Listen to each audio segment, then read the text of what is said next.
Hello, everyone. My name is Rimeike, and I'm the founder of Quantum Cybersecurity Skills for SOC Optimization. It's fantastic to start a new year with female cybersecurity leader, Clodagh Durkan. Please introduce yourself. Hi, everybody. My name is Clodagh. You'll see me surrounded by the lovely surroundings of a hotel in Dublin because I just got to move back to Ireland from Germany under COVID and with all of my tests and stuff. Yeah, so thank you very much for interviewing me. I'm very excited. To introduce myself, I've been in security as a weird one. I'm a female in security. I'm a female engineer in security, and I have been since the start of prepaid. I started my career in paging service, and then in 2000 we were taken over by Vodafone Ireland, and we ended up making the first prepaid. So that's I've very excited. So I've got to see all the good and bad bits about mobile going up, and then moving to other parts of security. And what I've seen, um, I love security. I adore it. I live and breathe it. It's absolutely fantastic. And it doesn't matter where you're doing it. I started in mobile. I moved to food and beverage. Exactly the same problems. Exactly the same problems, or opportunities, I should say. Fantastic. So I'm very intrigued about your journey as a female cybersecurity leader. It's not many female CISOs still around. It's pretty much still a man's world. So what's Hmm. your journey been? What could you recommend the organizations to do differently, which would help to accelerate the success and enablement of Yeah. female Well, cybersecurity leaders? What would be your advice? actually, for me, the that he label of CISO has created a bit of politics that didn't exist before. We're heads of security. We're managers of security. It's not, you know, whether you're a chief information security officer, chief technical security officer, a head of cyber defense, you have exactly the same problems. How do you make this company compliant, and how do you make these companies compliant that are increasing their perimeters Right. exponentially every day? Because it's not just one building, it's maybe 10 buildings, it's maybe 10 countries, all interconnected.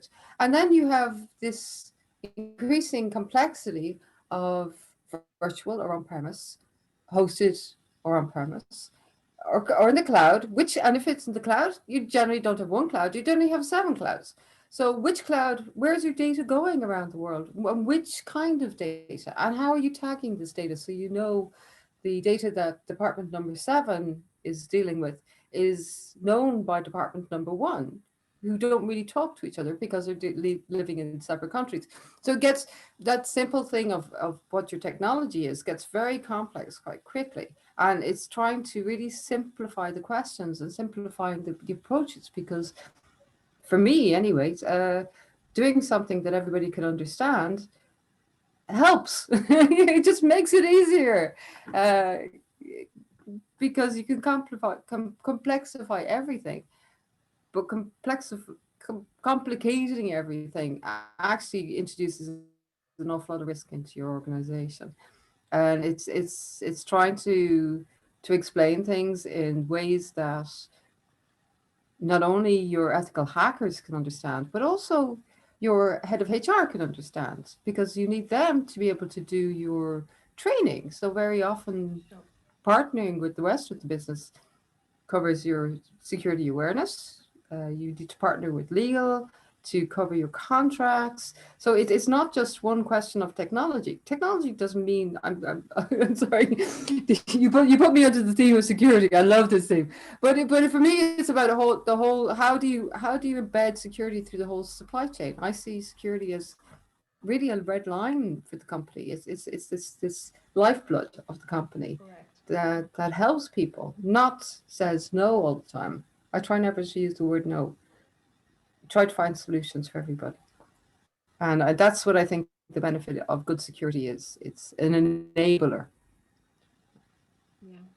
And what would you recommend to organizations, as they say, who would like to hire female cybersecurity leaders, heads of security? How is there any experience from many years, or looking back, that you could say, that you could share an advice which would help for the future generations?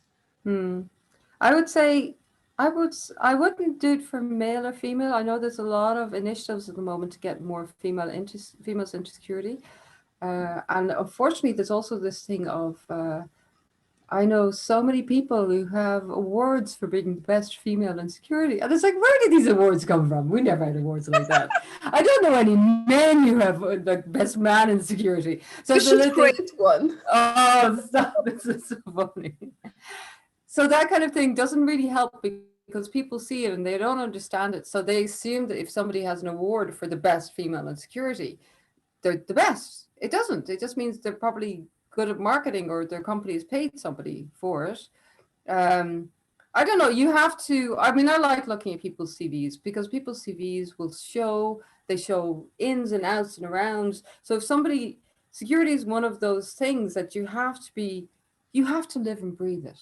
You have to be really passionate about because it chews you up if you're not. And you have to be able to be calm enough to deal with people who are defensive because they don't understand or maybe they've done something wrong. And you have to really enjoy that joy of solving problems, that joy of creating a new reality, that joy of introducing something to somebody that they never thought of, Yeah, that joy of thinking outside the box to solve a complex issue. And those are the kind of people that you really want. yeah, Like I had a German colleague, a German CISO colleague, who boasted to me before that he only ever hired MSCs in cybersecurity. It's like, but they didn't exist. They didn't exist for like the last couple of years. So you're saying you're only hiring somebody with 4 years actual experience in the industry rather than like when I went to college, there was no cyber degrees. There nothing.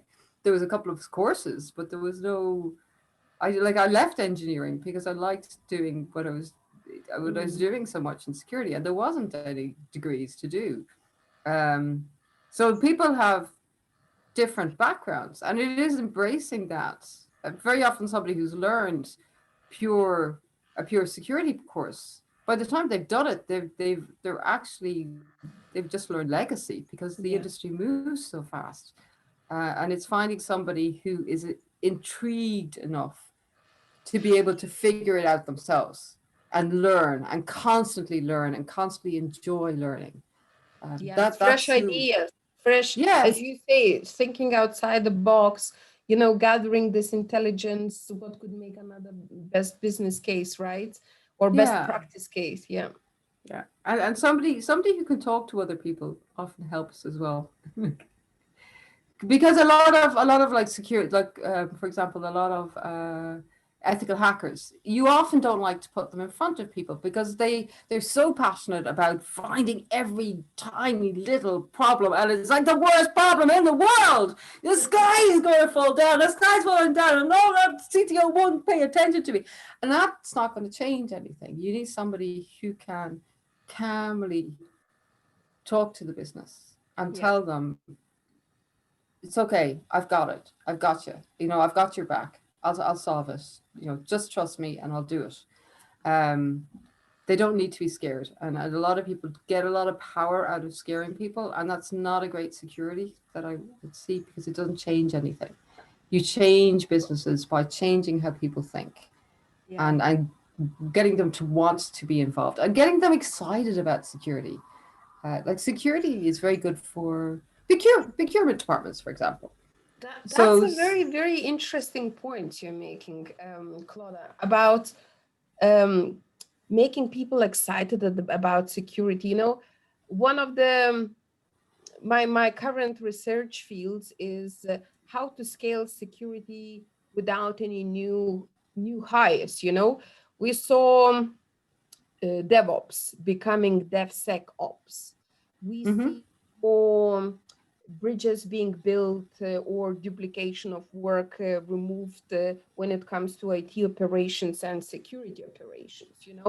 There are also more closer links to communications and security operations. So, and plus, driving the security awareness for every single employee of the organization. This is how I still believe there is a lot of potential. I still think we haven't optimized it yet. And it needs maybe, No, this needs no. maybe I to be don't. brought on strategic level. Sorry. They know, though, and you're saying it's exactly what I think it is. It is a lot more strategic, and it's a lot more not trying to scare them. Like if Yeah. you have an employee, you don't want to scare them.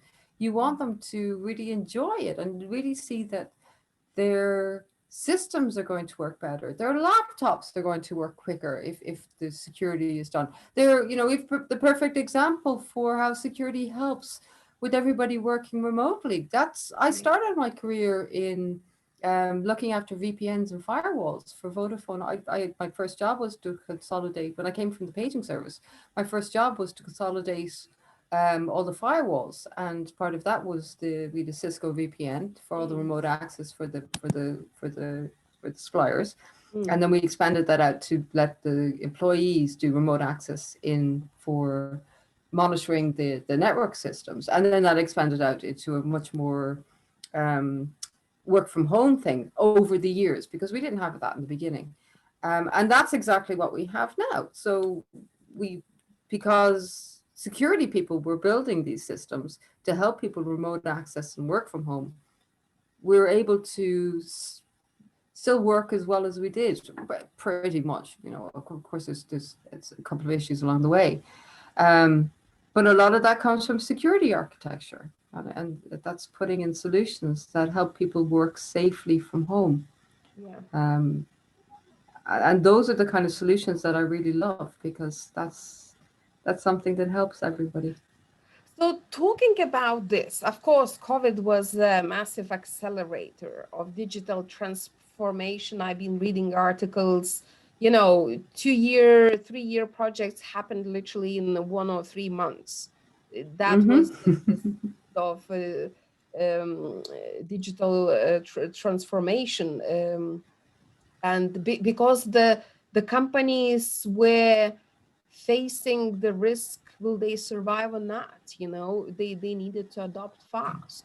But talking about the projects, right, I would like us to discuss this different point about when I'm speaking to enterprise customers, very, very often I hear we are busy with the projects like firewalls, projects like identity and access management, projects like implementing zero trust network, because I'm coming from the vendor side, I've been selling this 5 years ago. So for me, it's nothing really new, It Yeah. looks like it should have been done many years ago, right?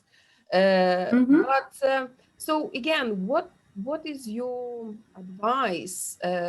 Maybe success formula. How do you keep up with with the technology innovation that would help to increase the resilience, cyber resilience, and defense, and not that the organizations are playing catch up, game when it comes Yeah, to very, yeah, implementing very often cyber. it's getting the buy-in for the board because the security person can architect something, but you need the board to buy in to pay for it.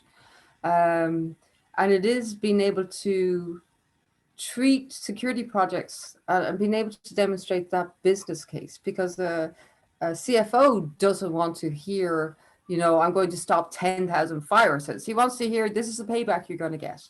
So we need to be able to demonstrate the value to the supply chain of how this impacts different areas of the business. So it's Yeah, speaking a different language, speaking the business language as well as speaking the security language because that's this super techy thing of like, we're going to use quantum mechanics to do this and fix this, and we've got all these fast fluxing botnets and we're going to stop. Nobody understands that. They don't. It yeah, sounds great, and that techie stuff, that technical babble, yeah, it's great for people to talk, and people will grab onto a couple of key words and they'll say it. They won't really understand what they're saying. Um, so it's really showing the value not just as a security technical solution, but as a business solution. This is going to help 15% of your employees work more effectively from home. This is going to save your contracts. If people leave with sensitive information, we're going to stop where we've seen that if when somebody leaves an organization, they take with them their phone. This has got, this has actually got a bigger hard drive than my personal laptop. So it's being able to tell them. I like stories. I like being able to tell them stories to help them understand what we're trying to Yeah. do in security. And it is around being able to say, well, this is a USB stick. Did you realize this? And how often do you actually take the mobile phone off your contractor as he's walking out the door? You kind of, oh, no, it's an old phone. He can have it. It's fine. No, this God only knows what he's taken with him with this. Um, so it's really looking at all of that different area. I mean, we used to call it when I came to Germany, I went into I started to learn marketing in German. Interesting. Um, but one of the really beneficial things was learning about the user journeys. And user journeys are all about stepping. You're stepping through a typical day of where are the touch points? What exactly are people touching? Where are their hands going? Very And nice. and you take that from the complexity and you're breaking it down into these little, the first hour I'm doing this, and that's linking to here. Okay, we have that one. And continuing on that. And you build up this picture of a typical day for your employee, for your supplier, and what's happening. So it's learning to not try to, what is it they call it? Eat the elephant. You don't try to eat the elephant, you just Yeah. do bits by bit. And it's really breaking it down into much more simple and understandable focuses, I suppose, best word. Okay. Thank you. And again, this sort of leads into the third point I would like to discuss with you is all about strategic, as we previously touched a little bit, strategic cyber risk quantification. Mm-hmm. That synchronizing business acumen with the security teams. I think there Mm-hmm. is a gap to close. And Absolutely. the security acumen with business teams. Again, the Mm-hmm. business teams will never become security experts, but at least one example I could give from the previous conversations on the stock optimization interview. Let's say when head of security is reporting to the board about the value of security program that brings to the business. Again, how do you convert those metrics into the language that is important to the board, Mm. where the board is listening, right? And Mm. there has to be like two-way street. So for you to communicate efficiently, I think financial head of finances again should be able to for moderate security breach if we are offline for half a day, one day. We have our plans. This would be the hourly cost, Mm-hmm. lost business, etc., etc. And what would be the implications in the next maybe for moderate breach is not very important, but if it is in case of severe breach, right? Loss of reputation, shares are going down, lost customers, obviously lost contracts for the next 5 years or so. Mm-hmm. How do you calculate all this? So, you know, synchronizing and reporting efficiently. Again, what is your point? That for me is probably the perfect point. It's in the last couple of years we've had so much reporting on security that actually the hackers are doing our marketing job for us. So we hear about this a lot in the newspapers. People are reading about this in their daily newspaper.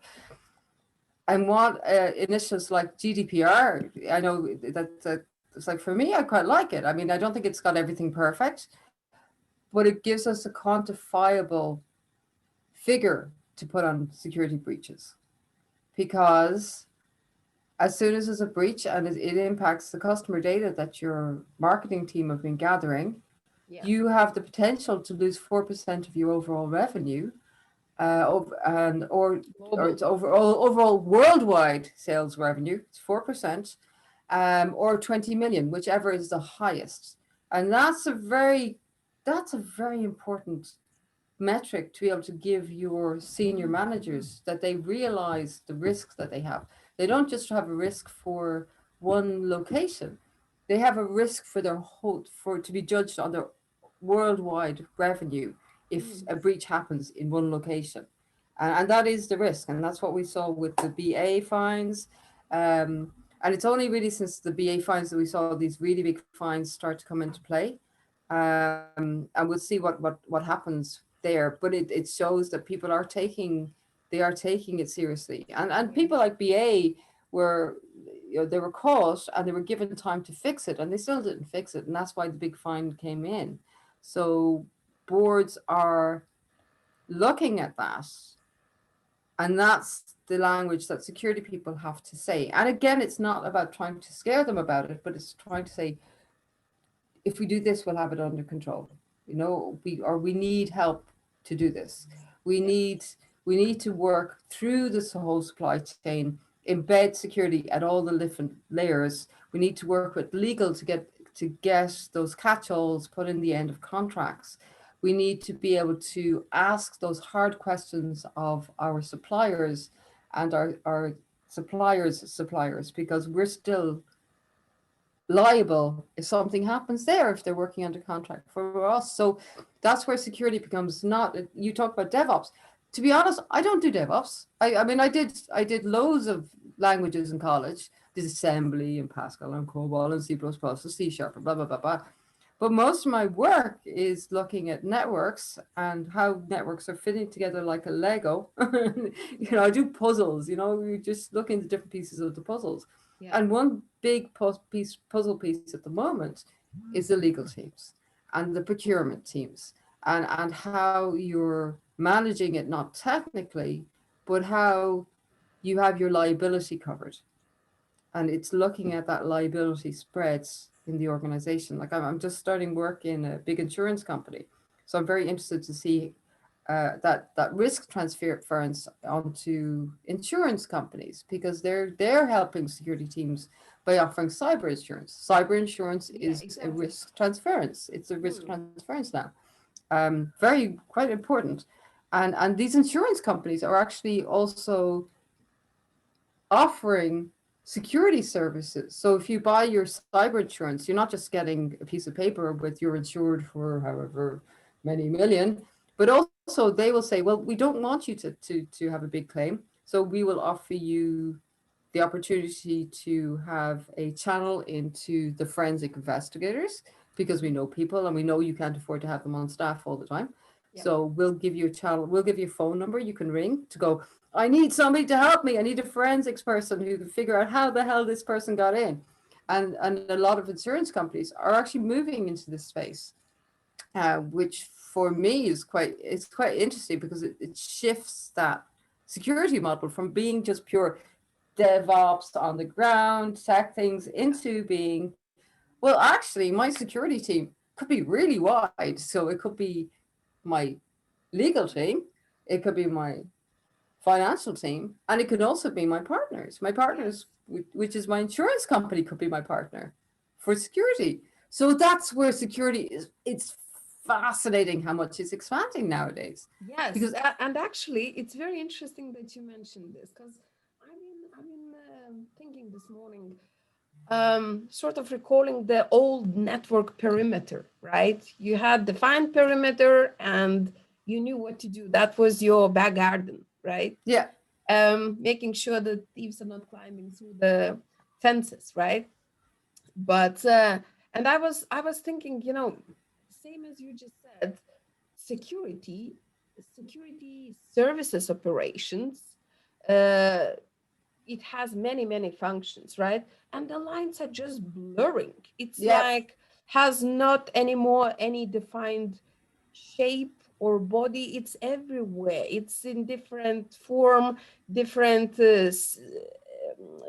translation of services.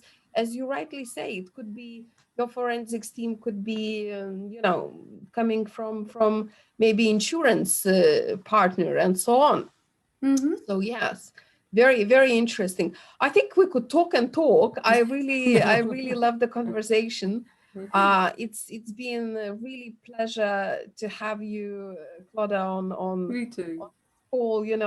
Good luck with your new adventure. Thank you Okay, very and much. I'm I very really like excited. to thank you for your time and sharing your knowledge. It's been really fantastic. Oh, and you too, and congratulations on the company. I love the name, by the way. I do love the name. It's great. Thank you. Brilliant. 1 minute. Have a lovely day.